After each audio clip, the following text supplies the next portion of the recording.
If you're ready to start monetizing your WordPress website, adding Google AdSense is one of the simplest ways to begin earning from your content. In this tutorial, I'll walk you through the entire process step by step, making it easy even if you're brand new to AdSense or WordPress. To get started, open your browser and head over to the official Google AdSense website. Make sure you're signed in with your Google account. If you're not already on the homepage, simply search for Google AdSense and click the official link. Once you're there, look for the sign in button at the top right corner. Click it, enter your login details, and you'll be taken straight to your AdSense dashboard. On the dashboard, you'll see several options, but for now, focus on the section labeled Ads. This is where you'll create and manage the ads that will appear on your WordPress site. Click on Ads to continue. From here, choose the option to create a new ad unit. This is the step that allows you to build an ad that fits your site's layout and design. Next, select Display Ads. These ads are versatile, easy to set up, and work well across most WordPress themes. Now give your ad unit a clear and descriptive name. This helps you stay organized, especially as you create more ad units in the future.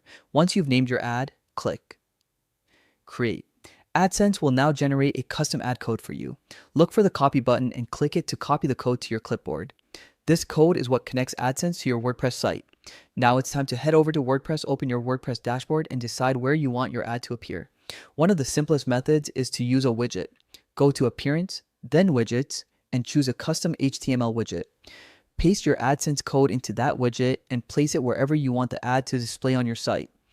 If you prefer to add the ad directly into your theme, you can paste the code into the theme editor, but be sure you're comfortable working with theme files before doing so.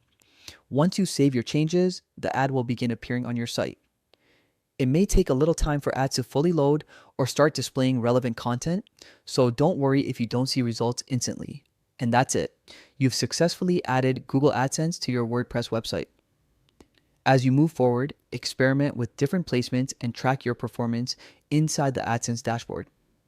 Small adjustments can lead to better engagement and higher earnings over time. Thanks for watching. And I hope this guide helps you start monetizing your website with confidence. Happy blogging, and best of luck on your AdSense journey.